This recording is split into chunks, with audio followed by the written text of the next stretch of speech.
Hello everyone. मैं मिथुन सिंह स्वागत करता हूं आप सभी का। आशा करता हूं आप सभी बहुत अच्छे होंगे। बात करेंगे सिद्धू कानू मुर्मू यूजी सेमेस्टर 5 के प्रीवियस ईयर क्वेश्चन पेपर की। पेपर आपका होगा ज्योग्राफी का, मेजर 9 का ये क्वेश्चन पेपर है। सेशन था आपका 22-26 का। बैकग्राउंड में अगर आपको कुछ नॉइज आती है, पीछे से कंस्ट्रक्शन का काम की जो है आवाज़ आप तक पहुंच सकती है, sorry for that.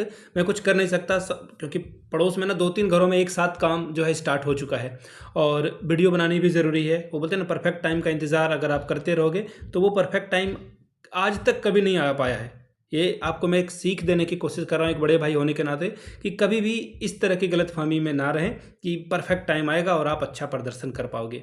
Right time is now, अभी है सबसे बेहतर समय और इसे अभी ही निपटा दें आप। तो चलिए ज्योग्राफी के मेजर पेपर नंबर 9 को देखते हैं कि किस तरह का सवाल यहाँ पर एग्जाम में पूछा गया था। चलिए और आगे बढ़े उससे पहले मैं आपको बता दूं, पिछले 5 साल के अगर आपको प्रीवियस ईयर क्वेश्चन पेपर चाहिए तो ये आपको 69 रुपीज़ में अवेलेबल करा दिया जाएगा। दूसरी बात, 199 रुपये में आपको सजेशन प्रोवाइड कर दिया जाएगा। अब सजेशन क्या होता है? सजेशन यानी कि वेरी वेरी इंपॉर्टेंट क्वेश्चन, ऐसे सवाल जो बार बार एग्जाम में पूछे जाते हैं, आंसर के साथ आपको प्रोवाइड कर दिया जाता है ताकि आप अपनी तैयारी ठीक ढंग से कर पाएँ। दूसरी बात, आपका ये जो प्रीवियस ईयर क्वेश्चन पेपर है ये आपको प्रोवाइड कर दिया जाएगा। अब देखिए सजेशन तैयार कैसे होता है। सजेशन तैयार होता है पिछले 10 साल के प्रीवियस ईयर क्वेश्चन पेपर के आधार पर, और वैसे सवाल या टॉपिक जो बार बार फ्रीक्वेंटली पूछे जा रहे हैं उसको यहाँ पर ऐड कर लिया जाता है। दूसरी बात, आपका लेटेस्ट एग्जाम पैटर्न क्या है, यानी कि हाल के सालों में सवाल किस तरह से पूछे गए हैं, उनको यहाँ पर जो है ऐड किया जाता है। तीसरी बात, ये जो आपका सिलेबस है, सिलेबस में कौन कौन से टॉपिक हैं जो बहुत ज़्यादा इंपॉर्टेंट है उनको यहाँ पर ऐड कर लिया जाता है। यहाँ से मेरी ईमेल आईडी आप देख लें, yourmithunsingh@gmail.com पे आप मुझे मेल कर सकते हैं। इंस्टा पे अगर आप हो, डू फॉलो मी @imithunsingh। बाकी आप मुझे व्हाट्सअप कर सकते हैं 7979054474 पे। तो चलिए ज्योग्राफी के मेजर 9 के क्वेश्चन पेपर को देखते हैं किस तरह का सवाल यहाँ पर पूछ लिया गया था। ये रहा आपका पेपर, यहाँ से आप देख पाएंगे यूजी सेमेस्टर 5 यहाँ पे लिखा हुआ है और बेशर्मी से कुछ बातें और लिखी गई है 2024। बिल्कुल गलत बात है। आपकी परीक्षा मार्च 2026 में ली गई है, तो ये कन्फ्यूज़न में मत रहना कि यहाँ 24 लिखा हुआ है, ठीक है। और NEP 2020 का ये पेपर है, उसी के थ्योरी पे या फिर उसके सिलेबस पे ये बेस्ड क्वेश्चन पेपर है। मेजर 9 का क्वेश्चन पेपर ज्योग्राफी, 3 घंटे का वक्त मिला है, फुल मार्क्स है 75 का। 30 लाओगे तो आप इस पेपर को पास कर जाओगे। अब यहाँ पे देखिए ग्रुप ए कंपलसरी है। ग्रुप ए के सारे सवाल आपको करने हैं, very very short question answer type है। यहाँ पर पहला जो क्वेश्चन है इसमें 5 छोटे छोटे सब क्वेश्चन पूछे जाएंगे, हर एक सही जवाब के लिए आपको 1-1 अंक मिलेगा। पहला सवाल, what category of activity does the timber cutting business fall under? लकड़ी काटने का व्यवसाय किस श्रेणी के क्रियाकलाप में आता है? तो देखिए प्राथमिक क्रिया के अंतर्गत ये आएगा, ठीक है। इसे क्या कहेंगे हम लोग? प्राथमिक क्रिया, या फिर इंग्लिश वाले जो बच्चे हैं वो प्राइमरी एक्टिविटी के तौर पर इसको शामिल करेंगे।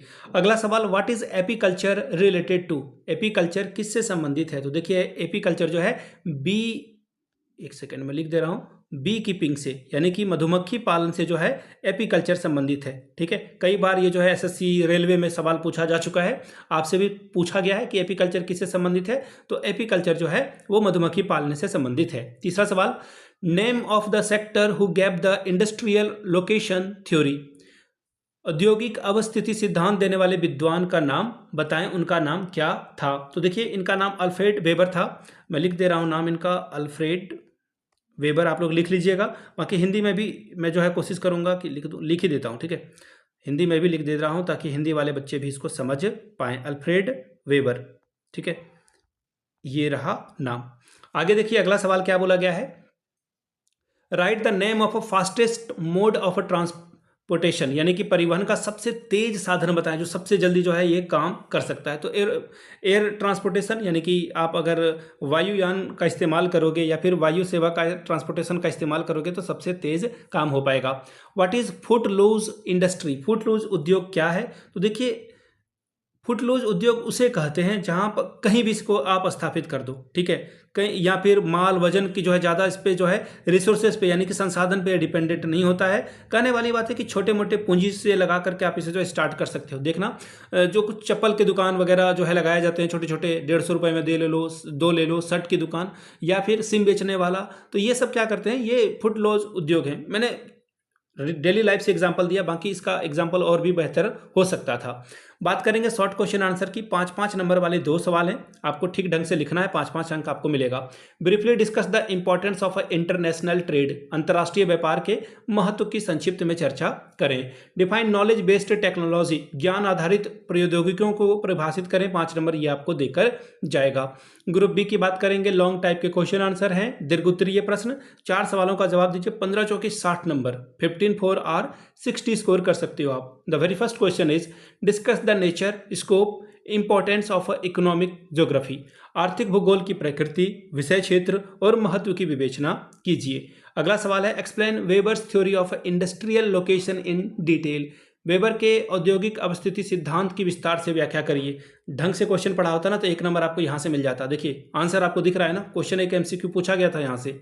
अगला सवाल analyse the role of transportation, land, air and water in international trade, अंतर्राष्ट्रीय व्यापार में परिवहन, स्थल, वायु और जल की भूमिका का विश्लेषण करें। अगला सवाल describe the factor responsible for the location and distribution of iron and steel industries, लोहा और इस्पात उद्योगों की अवस्थिति और वितरण के लिए जिम्मेदार कारकों का वर्णन करें।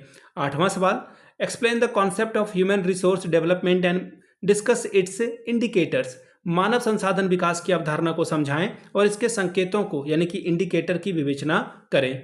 अगला सवाल question number 9 right short notes on the following, short notes आपको लिखना है 7.5 7.5 यानी कि 2 सवाल का जवाब देना है। पहला है माइनिंग, दूसरा है टेक्नोलॉजी पार्क यानी कि खनन से आप क्या समझते हैं और प्रौद्योगिकी पार्क से आप क्या समझते हैं।